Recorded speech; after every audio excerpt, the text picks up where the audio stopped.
BJP ಶಾಸಕರ ಮೇಲೆ ಅಡ್ಡ ಮತದಾನದ ಆರೋಪ ಈ ವಿಚಾರಕ್ಕೆ ಸಂಬಂಧಪಟ್ಟಂಗೆ ಎಲ್ಲ 63 ಶಾಸಕರ ಮೇಲೂ ಕೂಡ ಅನುಮಾನ ಪಡುವಂತಾಗಿದೆ.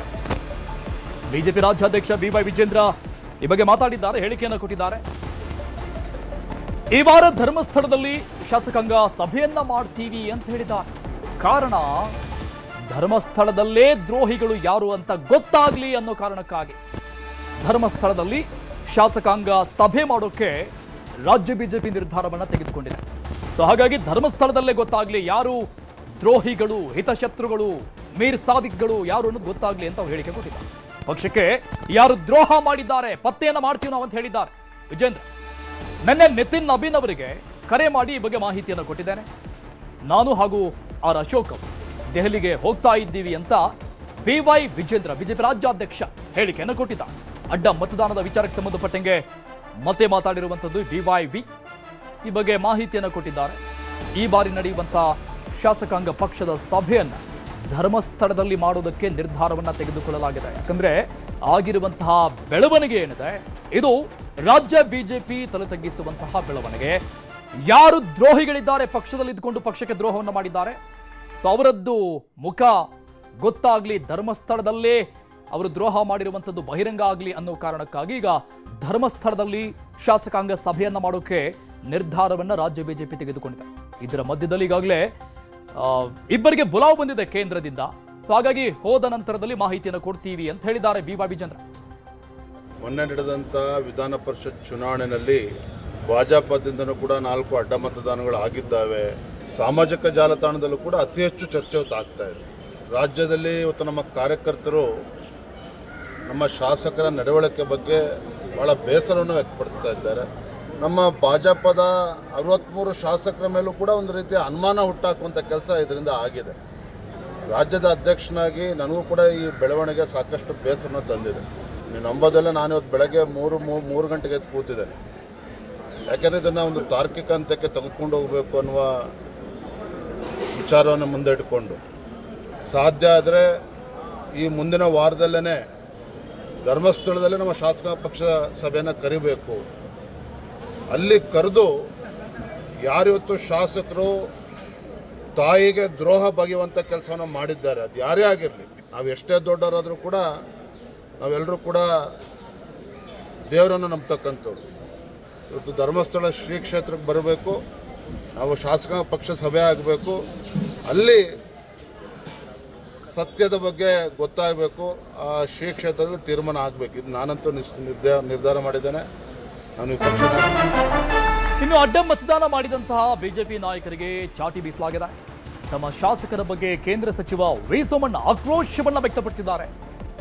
ನೀವು ಮಾಡಿದ ಹೇಸಿಗೆ ಕೆಲಸಕ್ಕೆ ಯಾರೂ ಕ್ಷಮಿಸೋದಿಲ್ಲ ಅಂತ ಕಟುವಾಗಿ ಟೀಕಿಸಿದ್ದಾರೆ, ಕಟುವಾಗಿ ಆಕ್ರೋಶವನ್ನ ವ್ಯಕ್ತಪಡಿಸಿದ್ದಾರೆ ವಿ ಸೋಮಣ್ಣ ಕೇಂದ್ರ ಸಚಿವ.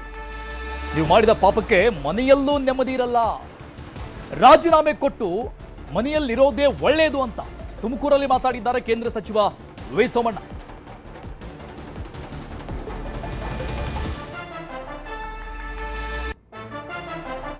ಕರ್ನಾಟಕದಲ್ಲಿ ಇದ್ದಂಥ ನಮ್ಮ ಶಾಸಕರು ಇವಂಥ ಪರಿಸ್ಥಿತಿಯನ್ನು ಅರ್ಥ ಮಾಡ್ಕೊಳ್ತೀರಾ? ಅಡ್ಡ ಮತದಾನ ಮಾಡಿರ್ತಕ್ಕಂಥದ್ದು ಪಾಪದ ಕೆಲಸ. ಆ ಪಾಪದ ಕೆಲಸಕ್ಕೆ ನಾವ್ಯಾರು ನಿರೀಕ್ಷೆ ಮಾಡಿರಲಿಲ್ಲ. ಇದು ಆಗಬಾರ್ದಾಗಿತ್ತು, ಆಗಿದೆ. ಇಲ್ಲ ವರಿಷ್ಠ ಗಮನಿಸ್ತಾರೆ, ಯಾರು ವೀಕು ಯಾರು ದೊಡ್ಡವರು ಅನ್ನೋದಕ್ಕಿಂತ ಹೆಚ್ಚಾಗಿ ಯಾರು ಶಾಸಕರಿದ್ದಾರೆ, ಯಾವ ಚಿಹ್ನೆ ಮೇಲೆ ಗೆದ್ದಿದ್ದೀವಿ, ಇಂಥ ಒಂದು ಧ್ಯೇಯವಾದ ತೀರ್ಮಾನ ಮಾಡಿದ್ದೀರಲ್ಲ, ನಿಮಗಿದು ಒಳ್ಳೆಯದಲ್ಲ, ನಾಚಿಕೆ ಆಗಬೇಕು. ನಿಮಗೆ ಅಸ್ಥಿರಗೊಳಿಸಿದ್ರೆ ಮುಂದೆ ಆಗ್ತಕ್ಕಂಥ ತೊಂದರೆ ಏನು ಅನ್ನೋದಕ್ಕಿಂತ ಹೆಚ್ಚಾಗಿ ಜನನೂ ಕ್ಷಮಿಸೋದಿಲ್ಲ, ಪಕ್ಷನೂ ಕ್ಷಮಿಸೋದಿಲ್ಲ. ನೀವು ಮಾಡಿರೋ ಪಾಪಕ್ಕೆ ನಿಮ್ಮ ಮನೆಯಲ್ಲೂ ಕೂಡ ನಿಮ್ಗೆ ನೆಮ್ಮದಿ ಸಿಗೋದಿಲ್ಲ. ಅದು ಇವ್ರು ಮಾಡಿದಾರಲ್ಲ MLAಗಳು, ಇದಕ್ಕಿಂತ ಹೇಯವಾದ ಕೆಲಸ. ಮತ್ತೊಂದು ನೋಡಪ್ಪ, ನಾಯಕತ್ವ ವಿಫಲ, ಮತ್ತೊಂದನ್ನು ನಮ್ಮ ಹೈಕಮಾಂಡ್ ಇದೆ, ಅದು ತೀರ್ಮಾನ ಮಾಡ್ತಾರೆ. ಆದರೆ ಈ ಶಾಸಕರು ಮಾಡಿರ್ತಕ್ಕಂಥ ಕೆಲಸ ಇದೆಯಲ್ಲ, ಇದು ನಿಜವಾಗ್ಲೂ ಕೂಡ ಹೇಸಿಗೆ ಕೆಲಸ. ಇಂಥ ಜನಪ್ರತಿನಿಧಿಗಳು ಆಗದಿರಾ ಮರ್ಯಾದೆಯಿಂದ ರಾಜೀನಾಮೆ ಕೊಟ್ಟು ಡೀಟೇಲ್ಸ್ ಕೊಡ್ತಾರೆ ನಮ್ಮ ಪ್ರತಿನಿಧಿ ಕೃಷ್ಣ, ಲೈವ್ ನಲ್ಲಿ ಜಾಯ್ನ್ ಆಗ್ತಾ ಇದ್ದಾರೆ. ಕೃಷ್ಣ, ರಾಜ್ಯ ಬಿಜೆಪಿಯ ಅಸ್ತಿತ್ವದ ಪ್ರಶ್ನೆನೇ ಮೂಡುವಂತ ರೀತಿಯಲ್ಲಿ ಆಗಿರುವಂತದ್ದು ಅಡ್ಡ ಮತದಾನದ ವಿಚಾರ. ಸೊ ಹಾಗಾಗಿ ಬಹಳ ಗಂಭೀರವಾಗಿ ಪರಿಗಣಿಸದೆ ಇದನ್ನ ಬಿಜೆಪಿ ಪರಿಗಣಿಸಬೇಕು ಕೂಡ. ಸೊ ಹಾಗಾಗಿ ಧರ್ಮಸ್ಥಳದಲ್ಲಿ ಯಾವ ಕಾರಣಕ್ಕೆ ಅಲ್ಲಿ ಆಣೆ ಪ್ರಮಾಣ ಏನಾದರೂ ನಡೀಬಹುದಾ? ಅರುಣ್, ಇಡೀ ದೇಶದಲ್ಲಿ ಬಿಜೆಪಿ ದೊಡ್ಡ ಮಟ್ಟದ ಪಕ್ಷವಾಗಿ ಹೊರಹೊಮ್ಮಿರುವಂಥದ್ದು. ಬೇರೆ ಬೇರೆ ರಾಜ್ಯಗಳಲ್ಲೂ ಕೂಡ ಎಲ್ಲೊಂದು ಕಡೆ ಅಲ್ಲಿರ್ತಕ್ಕಂಥ ಒಂದು ಕಾಂಗ್ರೆಸ್ಸನ್ನ ನೆಲಸಮ ಮಾಡೋದ್ರ ಮುಖಾಂತರವಾಗಿ ಎಲ್ಲೊಂದು ಕಡೆ ಅಲ್ಲಿ ಅಧಿಕಾರಕ್ಕೆ ಬರುವಂಥ ನಿಟ್ಟಿನಲ್ಲಿ ಕೂಡ ಕೆಲಸವನ್ನು ಮಾಡ್ತಾ ಇದೆ. ಆದರೆ ಕರ್ನಾಟಕದ ಪರಿಸ್ಥಿತಿ ನೋಡೋದಾದ್ರೆ ರಾಜ್ಯ ಬಿಜೆಪಿ ನಾಯಕತ್ವದಲ್ಲಿ ಎಲ್ಲೊಂದು ಕಡೆ ಕುಸಿದಿದೆ.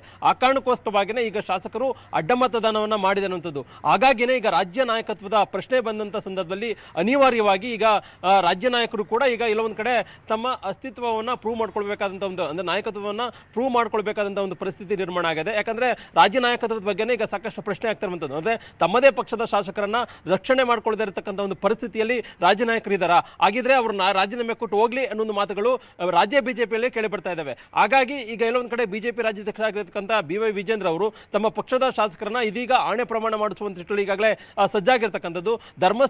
ಧರ್ಮಸ್ಥಳದಲ್ಲಿ ಬಿಜೆಪಿ ಶಾಸಕಾಂಗ ಪಕ್ಷದ ಸಭೆಯನ್ನು ಕರೆಯೋದ್ರ ಮುಖಾಂತರವಾಗಿ ಅಲ್ಲಿ ಶಾಸಕರ ಸಭೆಯನ್ನು ಕರೆಯುವಂಥದ್ದು, ಸಭೆಯಲ್ಲಿ ಚರ್ಚೆ ಮಾಡುವಂಥದ್ದು. ಮತ್ತೊಂದು ಕಡೆ ಎಲ್ಲೊಂದು ಕಡೆ ಅಲ್ಲಿ ಧರ್ಮಸ್ಥಳದಲ್ಲಿ ಮಂಜುನಾಥೇಶ್ವರ ಮುಂದೆ ಎಲ್ಲ ಸನ್ನಿಧಾನದಲ್ಲಿ ನಿಂತ್ಕೊಂಡು ಎಲ್ಲೊಂದು ಕಡೆ ಅಂದ್ರೆ ಅಡ್ಡ ಮತದಾನ ಯಾರೆಲ್ಲ ಮಾಡಿದಿರಿ ಆಣೆ ಪ್ರಮಾಣ ಮಾಡಿದಿರಿ ಇಲ್ವಾ ಅನ್ನೋದು ಆಣೆ ಪ್ರಮಾಣವನ್ನು ಮಾಡಿಸುವಂತ ನಿಟ್ಟಿನಲ್ಲಿ ಈಗಾಗಲೇ ರಾಜ್ಯದ ಬಿಜೆಪಿ ನಾಯಕರು ಮುಂದಾಗಿರ್ತಕ್ಕಂಥದ್ದು. ಯಾಕಂದ್ರೆ ಇಡೀ ದೇಶದಲ್ಲೇ ಈ ಒಂದು ಬೆಳವಣಿಗೆ, ಕರ್ನಾಟಕದಲ್ಲಿ ನಡೆದಂತ ಈ ಒಂದು ಬೆಳವಣಿಗೆ ಇಡೀ ರಾಷ್ಟ್ರೀಯ ಮಟ್ಟದಲ್ಲಿ ಬಿಜೆಪಿಗೆ ಮುಜುಗರವನ್ನು ತರಿಸಿದೆ. ಒಂದ್ ಕಡೆ ರಾಜ್ಯದ ಹಿರಿಯ ಬಿಜೆಪಿ ನಾಯಕರು ಸಾಕಷ್ಟು ಆಕ್ರೋಶವನ್ನು ವ್ಯಕ್ತಪಡಿಸ್ತಾ ಇದ್ದಾರೆ. ಮತ್ತೊಂದು ಕಡೆ ವಿಜೇಂದ್ರ ಮತ್ತೆ ಅಶೋಕ್ ಅವರ ಮೇಲೆ ಕೆಲ ಶಾಸಕರು ಅನುಮಾನವನ್ನು ಕೂಡ ವ್ಯಕ್ತಪಡಿಸ್ತಾ ಇರುವಂತದ್ದು. ಅಂದ್ರೆ ಅಶೋಕ್ ವಿಜೇಂದ್ರ ಅವರು ಯಾಕೆ ಕಾಂಗ್ರೆಸ್ಗೆ ಮತವನ್ನು ಹಾಕಿಲ್ಲ ಅನ್ನೋ ಒಂದು ಪ್ರಶ್ನೆಗಳು ಕೂಡ ಉದ್ಭವ ಆಗ್ತಿರುವಂತದ್ದು. ಹಾಗಾಗಿನೇ ವಿಜೇಂದ್ರ ಅವರು ಈಗಾಗಲೇ ನಮ್ಮ ಮೇಲೂ ಕೂಡ ಅನುಮಾನ ವ್ಯಕ್ತಪಡಿಸಿರ್ತಕ್ಕಂಥ ಒಂದು ಸಂದರ್ಭದಲ್ಲಿ 63 ಜನ ಶಾಸಕರು ಕೂಡ ಧರ್ಮಸ್ಥಳಕ್ಕೆ ಹೋಗಿ ಈಗ ಆಣೆ ಪ್ರಮಾಣ ಮಾಡುವಂತ ನಿಟ್ಟಿನಲ್ಲಿ ಕೂಡ ಈಗಾಗಲೇ ಮುಂದಾಗಿದ್ದೇವೆ ಅನ್ನೋ ಮಾತನ್ನು ಕೂಡ ಹೇಳಿರುವಂತದ್ದು. ವಿಜೇಂದ್ರ ಅವರು ಹೇಳಿದ ಬಳಿಕವಾಗಿ ವಿಧಾನಸಭೆ ವಿರೋಧ ಪಕ್ಷದ ನಾಯಕರಾಗಿರ್ತಕ್ಕಂಥ ಆರೋಶಕ್ ಅವರು ವಿಪ್ ಅನ್ನು ಜಾರಿ ಮಾಡೋದ್ರ ಮುಖಾಂತರವಾಗಿ ತಮ್ಮ ಪಕ್ಷದ ಎಲ್ಲಾ ಶಾಸಕರು ಕೂಡ ಧರ್ಮಸ್ಥಳಕ್ಕೆ ಬನ್ನಿ ಅನ್ನೋ ಸೂಚನೆ ಕೊಡೋದಕ್ಕೂ ಕೂಡ ಮುಂದಾಗಿರ್ತಕ್ಕಂಥದ್ದು. ಇದೇ ಒಂದು ವಾರದಲ್ಲಿ ಅಂದ್ರೆ ನಾಳೆ ನಾಡಿದ್ದು ಧರ್ಮಸ್ಥಳಕ್ಕೆ ಹೋಗೋದ್ರ ಮುಖಾಂತರವಾಗಿ ಅಲ್ಲಿ ಆಣೆ ಪ್ರಮಾಣ ಮಾಡಿಸುವಂತ ಕೂಡ ಈಗಾಗಲೇ ಸಜ್ಜಾಗಿರ್ತಕ್ಕಂಥದ್ದು. ಯಾವಾಗ ಕಾಂಗ್ರೆಸ್ ಶಾಸಕರಿಗೆ, ಕಾಂಗ್ರೆಸ್ ಅಭ್ಯರ್ಥಿಗಳಿಗೆ ಬಿಜೆಪಿ ಶಾಸಕರು ಅಡ್ಡ ಮತದಾನವನ್ನು ಮಾಡಿದ್ರು, ಅದಾದ ಬಳಿಕವಾಗಿ ಎಲ್ಲಾ ಶಾಸಕರ ಮೇಲೂ ಕೂಡ ಅನುಮಾನ ಕೂಡ ಬಂದಿರುವಂತದ್ದು. ಆ ಒಂದು ಶಾಸಕರನ್ನ ಪ್ರಶ್ನೆ ಮಾಡುವ ಸಂದರ್ಭದಲ್ಲಿ ಯಾವುದೇ ಕಾರಣಕ್ಕೂ ಕೂಡ ನಾವು ಅಡ್ಡ ಮತದಾನವನ್ನು ಮಾಡಿಲ್ಲ ಅನ್ನೋ ಮಾತನ್ನು ಕೂಡ ಹೇಳ್ತಾ ಇದ್ದಾರೆ. ಹಾಗಾಗಿನೇ ರಾಜ್ಯ ಬಿಜೆಪಿ ನಾಯಕರಿಗೆ ಈಗ ಶಾಸಕರ ಶಾಸಕರ ಪತ್ತೆ ಹಚ್ಚುವಂತದೇ ಸವಾಲಾಗಿರ್ತಕ್ಕಂಥ ಸಂದರ್ಭದಲ್ಲಿ ಈಗ ಧರ್ಮಸ್ಥಳದ ಮುಖಾಂತರವಾಗಿ ಆಣೆ ಪ್ರಮಾಣವನ್ನ ಮಾಡಿಸೋದ್ರ ಮುಖಾಂತರವಾಗಿ ಒಂದು ರೀತಿ ಶಾಸಕರನ್ನ ಗುರುತಿಸುವಂತ ನಿಟ್ಟಿನಲ್ಲಿ ಕೂಡ ಈಗಾಗಲೇ ಮುಂದಾಗಿರ್ತಕ್ಕಂಥದ್ದು. ಈ ಒಂದು ಬೆಳವಣಿಗೆ ಅತ್ಯಂತ ರಾಜ್ಯ ರಾಜಕಾರಣದಲ್ಲಿ ಸಾಕಷ್ಟು ಕುತೂಹಲಕ್ಕೆ ಮಾಡಿಕೊಟ್ಟಿದೆ. ಅದರಲ್ಲೂ ಪ್ರಮುಖವಾಗಿ ಬಿಜೆಪಿಯಲ್ಲಿ ಈ ಒಂದು ಬೆಳವಣಿಗೆ ಅತ್ಯಂತ ಕುತೂಹಲಕ್ಕೆ ಮಾಡಿಕೊಂಡಿರುವಂತದ್ದು. Arun, thank you Krishna ಡೀಟೇಲ್ಸ್ಗೆ.